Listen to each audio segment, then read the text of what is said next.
I think that like we as a collective society need to throw the pro-life, pro-choice debate in the fucking garbage. I'm not allowed to curse in the first 30 seconds of the video. I think that we as a society need to throw the pro-life, pro-abortion debate in the dumpster and then set it on fire. Because this is not the hill that Democrats need to be dying on, especially right now.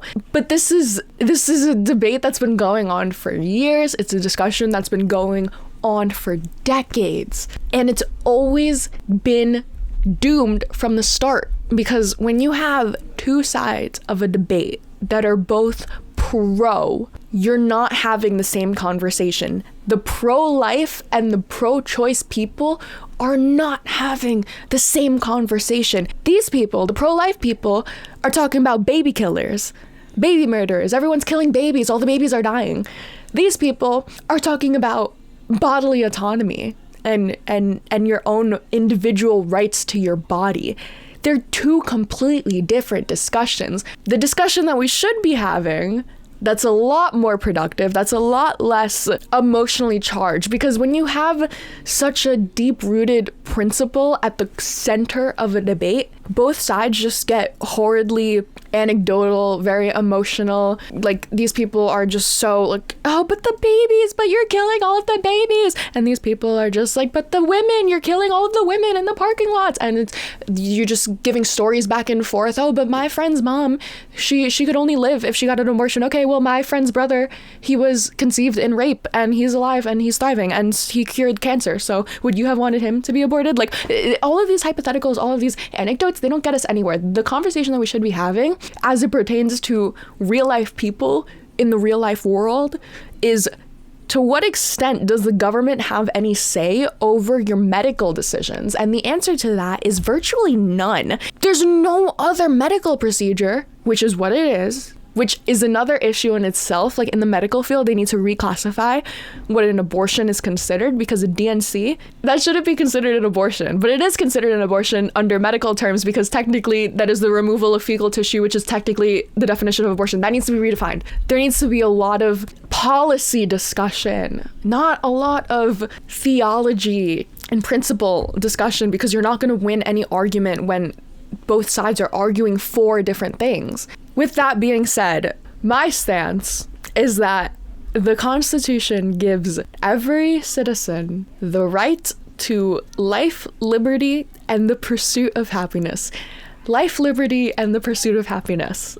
We fought for these ideals. We shouldn't settle for less. Part of liberty is the liberty to choose when you can become a parent. That was the basis of Roe v. Wade, was you have the ability to choose, the same way that you can choose where you work, that you can choose where you live, that you can choose what school you send your kids to. You can choose when you can have a kid in this world. And prior to that embryo, that clump of cells in your body being viable on its own, you have the right to choose to terminate that pregnancy, to kill that clump of cells, and to remove that embryo from your body. Because that embryo, that clump of cells, does not have rights, but you do. That embryo, that clump of cells, cannot live outside of your body, but you can live on your own. And for the government to get in the middle of that and say, like, no, we're not going to let you choose what to do with this clump of cells in your body that isn't viable outside of you. Like, hypothetically, in a future world, like 20 years into the future, modern medicine's amazing and we have technological advances where you can remove the embryo without killing it and have it develop outside of the mother's body and still have the mother be fine. I would 100% be advocating for that. Like, 100%. Put me on. Like, I would be on that side so quickly, and I don't think that many people on the left would disagree with me. Like, I think that a lot of people on the left would be in favor of that over an abortion, because then that would allow the mother to have her own bodily autonomy. She's still able to drink, she's still able to smoke, she's still able to eat sushi, she's still able to live her life, get her dreams, her hopes, her aspirations, and whatnot, and the baby is still able to live. But if the baby is not able to live outside of the mother, and the mother is not able to live the life that she wants because of the baby, the mother has every right to kill the baby. If those are the terms that you're going to use, which is another thing that I think Democrats get so hung up on, like, is these terminologies. Well, don't call it a baby, don't call it a child, don't call it an unborn. Why not? Like, terminology matters, but it only matters how much you make it matter. If they want to keep on calling these embryos, these clump of cells, like unborn babies, okay, fine. Do it. Call them unborn babies. I'll call them babies too. If I have a tray of frozen cells, of frozen eggs in a fertility clinic, are you gonna say I have a litter of babies there? Like, no, you're not. You sound fucking stupid saying that. And if you push them in the little tiny, just the little most common sense way, they would say that. They would say that so clearly. Anyways, I've been going on for way too long. I just need to show you guys how bullshit this lady's argument was the entire time. This lady, what's her name? Lila Rose. She based her argument on the fact that she's spoken to thousands of women who have just been so hurt, and women that have abortions just suffer from such higher mortality rates and such higher suicide rates, and they're just all suffering so much, and she's just looking out for them. Just take a listen. Julia, nice to meet you. Okay, so from my understanding is scar means permanent, and I would argue that life is permanent. And so by not allowing women to an abortion, you're basically saying you have to have this permanent being that exists in this world. Death is also permanent. And that's what a lot of women struggle with, especially on the anniversary of when that baby would have been born. For many women, again, I've talked to hundreds just personally, but there are thousands and millions more out there. On the anniversary of when that baby would have been born, 1, 2, 3, 4 years old, there's deep regret and pain, and some struggle with mental illness afterwards or other struggles, or they have fertility issues. There have been several studies done that show that women have higher suicidality who have abortions than that women that give birth. There's a California study which is 200,000 Medicaid patients, 150% more likely to commit suicide if they had an abortion than if they had given birth. Right. So I think. So what do you think about that? So every fact that she just presented was bullshit. She says, I've talked to hundreds just personally, but there are thousands and millions more out there. No, that is not true. That is not how the world works. That's just not an argument.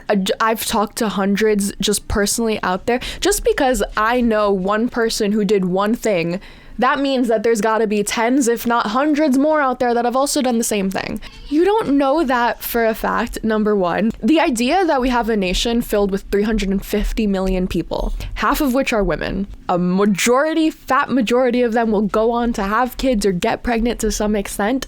The idea that we don't have enough evidence, substantial evidence to show this, where you have to rely on your own anecdotes that you as a pro-life activist do. This woman works in the field. Do you think that your work is not biased to any degree at all? She references this California study about 200,000 Medicaid patients. I looked at the California study. It's from the Elliott Institute, which the fact check said was a right-wing institute. True. But even if you go to the study is looking at, first of all, just deaths after birth. So the results are women are 150% more likely to commit suicide, 80% more likely to die from an accident, and 40% more likely to die from natural causes. Do these results make any sense to you? Do you think that if a woman gets an abortion, as soon as they leave the clinic, it's 80% more likely to get hit by a car? You're 80% more, what does that mean? 80% higher risk of death from accidents. This is what we call the difference between correlation and causation. Just because these women got an abortion, and just because these women then went on to have XYZ happen to them after the abortion, does not mean that XYZ happened to them solely because of the abortion. I'll give you an example. The correlation between eating disorders and suicide. You'll see that people with anorexia are 7 times more likely to commit suicide than those without anorexia. So someone could look at that and say, anorexia makes you want to commit suicide. But the majority of people with critical thinking skills would probably say, maybe there's an underlying reason here that led to the eating disorder, the anorexia, that then went on to lead to the suicide. So why do women get abortions? Because they're too young to have kids, because they are unfit to have kids, because they're not in a financial situation where they can have kids. I'm talking elective abortions. Because the father is out of the picture, because they're struggling with drug abuse, because they're struggling with alcohol addiction. Like, there's so many different reasons why someone would get an abortion that could also contribute to thoughts of suicide. Chances are, if a woman is in a situation where she's not able to have a child, to take care of a child, she's probably not living in the best situation, probably not living the best picture perfect life. So to completely ignore that reality and say abortions lead people to commit suicide is just the most dense, idiotic, bad faith argument I've heard from a pro-lifer. If you want to sit here and argue about science, which she does, we can have that discussion, we can argue about science. But for you to show these bullshit studies done by pro-life institutes in your favor, for you to reference a study conducted in Finland in the 1990s, when it's 2025, that is bad faith. That is horribly bad faith. Every study that she references in this video is bullshit. The Italian study that she references, first of all, the percentage of suicidality after abortion was literally 0.2 higher than suicidality after miscarriage. Yet, Mrs. Lila Rose here is only focusing on the abortion fact and only focusing on, it's the lack of a baby that makes them want to kill themselves. Only focusing on the fact that, it's the fact that they killed their baby that makes them want to kill themselves. Not focusing on just the complete lack of after support for women after dealing with the death of a fetus. Insanely bad faith discussion hosted by Jubilee. Are we surprised?